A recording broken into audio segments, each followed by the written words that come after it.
ये हमारे यहाँ कोई लड़ाई सीट पर नहीं, हमारी लड़ाई एक ही है और हम लोगों ने कसम खाया है कि बीजेपी को देश से भगाना है, क्योंकि ये अंग्रेजों के दलाल वाला पार्टी है, गुलाम भारत के ये लोग दुश्मन रहे हैं।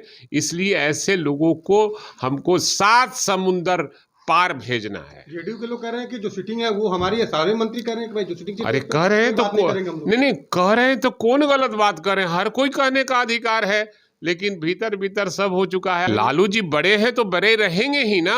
सीट मिले, कितना मिले, किसको मिले, 5 उंगली है, पांचों बराबर है। हम सब लोग सीट की लड़ाई में नहीं है। स्मृति ईरानी खुद कौन है ये उसके बारे में हम नहीं जानते हैं। आप कहने कौन है? आप केंद्रीय मंत्री, हमको किताब देखना पड़ेगा कि स्मृति ईरानी तो एक चर्चा चली थी बहुत पहले कि ये है, वो है, फलना है, ठिकाना है। मोदी आ रहे हैं 27 को, उससे क्या हो जाएगा? अब तो उनको देश भ्रमण करना है ना, क्योंकि उनका वध होने वाला, राम वध करने वाले हैं। आपने देखना शुरू कर दिया लाइव बिहार में हूं आपके साथ असलम अब्बास। लोकसभा चुनाव 2024 को लेकर एक तरफ विपक्ष अपने आप को मजबूत बता रही है, तो दूसरी तरफ बिहार में विपक्षी एकता में शायद लगता है दरार अब पूरी तरीके से खुलकर सामने आने लगी है। दरअसल पूरा मामला जो है वो राजद के भाई वीरेंद्र से जुड़ा हुआ है। उन्होंने पत्रकारों से बातचीत करते हुए साफ साफ ऐलान कर दिया है कि सीट का कोई झंझट ही नहीं है, सबका सीट बंटवारा हो चुका है। जिसकी जितनी ताकत है, जमीनी हकीकत है, उसके हिसाब से सीट दे दिया गया है, कहीं कोई झंझट नहीं। लेकिन आप समझ लीजिए, ना तो कोई राजद के वरिष्ठ नेता की तरफ से बयान आया है, ना ही कोई जदयू की तरफ से या फिर कांग्रेस की तरफ से। और भाई वीरेंद्र का यह बयान देना कहीं न कहीं एक बार जरूर विपक्षी एकता में, मजबूती में जरूर खलल डालने की ये बयान या कोशिश हो सकती है। इसके अलावा क्या कुछ उन्होंने हैसियत दिखाने के सवाल पर कहा है, औकात बताने के सवाल पर कहा है, वो भी जरा आप सुनिए। सीट बंटवारा हो चुका है, आप लोग को पता चले जब आपके यहाँ जाएगा। हमारे यहाँ कोई लड़ाई नहीं है, ये लड़ाई केवल गोदी मीडिया लड़वाते रहता है। हमारे यहाँ एकदम स्मूथली सारे सीटों पर बंटवारा हो चुका है और जिसकी जमीनी हकीकत है उसको सीट मिल चुका है। लेकिन जदयू के लोग तो कह रहे हैं 16 पर ही लड़ेंगे। नहीं, ये आप लोग कह रहे हैं, आप लोग कह रहे हैं, जदयू नहीं बोल रहा है और ना कोई पार्टी बोल रही है। हमारे यहाँ कोई लड़ाई सीट पर नहीं, हमारी लड़ाई एक ही है और हम लोगों ने कसम खाया है कि बीजेपी को देश से भगाना है, क्योंकि ये अंग्रेजों के दलाल वाला पार्टी है, गुलाम भारत के ये लोग दुश्मन रहे हैं।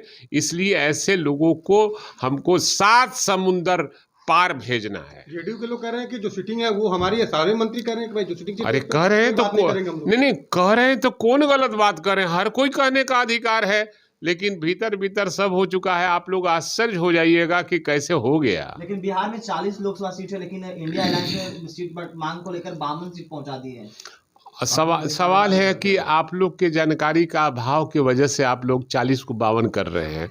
40 के 52 नहीं होते हैं, 40 का 40 ही होते हैं और 40 पर बंटवारा हो चुका है। और आप क्यों इतनी छटपटाहट में हैं? अरे छटपटाहट में मत रहिए ना, ये हम लोग कर चुके हैं कि किसको कितना सीट पर लड़ना है। अरे लालू जी बड़े हैं तो बड़े रहेंगे ही ना। सीट मिले, कितना मिले, किसको मिले, 5 उंगली है, पांचों बराबर है। हम सब लोग सीट की लड़ाई में नहीं है, हम लड़ाई में है कि हम 40 में 40 चुनाव जीतेंगे। ये हमारी लड़ाई है। जो भी जमीनी हकीकत है, जो भी ग्राउंड पे निश्चित सबका अपनी हकीकत, जमीनी हकीकत सबको मालूम है और हर दल के लोग ये जानते हैं कि हमको कितनी सीट लेनी चाहिए, वो लोग ले लिया है। स्मृति ईरानी कर रही है कि कौन स्मृति ईरानी? मैं कोई स्मृति ईरानी? अरे भाई, स्मृति ईरानी खुद कौन है ये उसके बारे में हमको नहीं जानते हैं। आप कहने कौन है? आप केंद्रीय मंत्री, हमको किताब देखना पड़ेगा कि स्मृति ईरानी तो एक चर्चा चली थी बहुत पहले कि ये है, वो है, फलना है, ठिकाना है। अब पता नहीं वही स्मृति ईरानी की चर्चा कर रहे हैं कि किसकी स्मृति ईरानी की चर्चा करते हैं, आई डोंट नो। मोदी आ रहे हैं 27 को, उससे क्या हो जाएगा? अब तो उनको देश भ्रमण करना है ना, क्योंकि उनका वध होने वाला, राम वध करने वाले हैं। यही एनडीए रूपी जो रावण है लोग, उनका वध करने के लिए निश्चय कर लिए, इसलिए इंडिया घूम ले, नहीं तो फिर मौका में नहीं मिलेगा। राम मंदिर बना रहे हैं, स्मृतियां निकलने की, राम मोदी जी को ही मौका मिला इसलिए भगवान राम का मंदिर वो बना रहे हैं। अब सवाल है कि ये सब उनके लिए ही बना हुआ है। ये सब शब्द राम कौन है? ये लोग तो रावण लोग हैं ना, रावण रूपी लोग हैं ना, उसका वध राम ही करेंगे। ये तय हो चुका है। तो अभी आपने राजद विधायक भाई वीरेंद्र को सुना है किस तरीके से वो बोल रहे थे। उनका साफ साफ कहना है कि जिसकी जितनी जमीन पर ताकत है, शक्ति है, जितना जनमानस है, उनको उतनी सीट दी गई है। और जदयू और राजद के बीच के मनमुटाव पर भी उन्होंने कहा है कि ये सब हवाबाजी है, हम सब लोग एक हैं। लेकिन जिस तरीके से भाई वीरेंद्र ये बोलते हुए नजर आ रहे हैं कि सीटों का बंटवारा हो चुका है, जहां जिसकी जितनी ताकत है, इससे आप समझिए क्या सचमुच में राजद और जदयू अपने अपने एजेंडे पर कायम है। क्या राजद भी झुकने को तैयार नहीं है? क्या जदयू जो दावा किया जा रहा है 16 और 17 सीट का, क्या उससे पीछे हटने को तैयार नहीं है? लगातार ये सवाल है और लगातार जदयू के नेताओं की तरफ से बयान भी दिया जा रहा है, राजद की तरफ से भी कई बार बयान दिया जा चुका है। और भाई वीरेंद्र का ये बयान आपको क्या लगता है? क्या सचमुच में ये लोग सीट बंटवारा करने में सक्षम नहीं है? क्या बंटवारे से पहले महागठबंधन या विपक्षी एकता में फूट हो जाएगी? आप अपनी राय हमें ज़रूर बताइएगा। तब तक के लिए बने रहिए लाइव बिहार के साथ। लाइव बिहार यूट्यूब पर सब्सक्राइब और फेसबुक पर लाइक जरूर करें।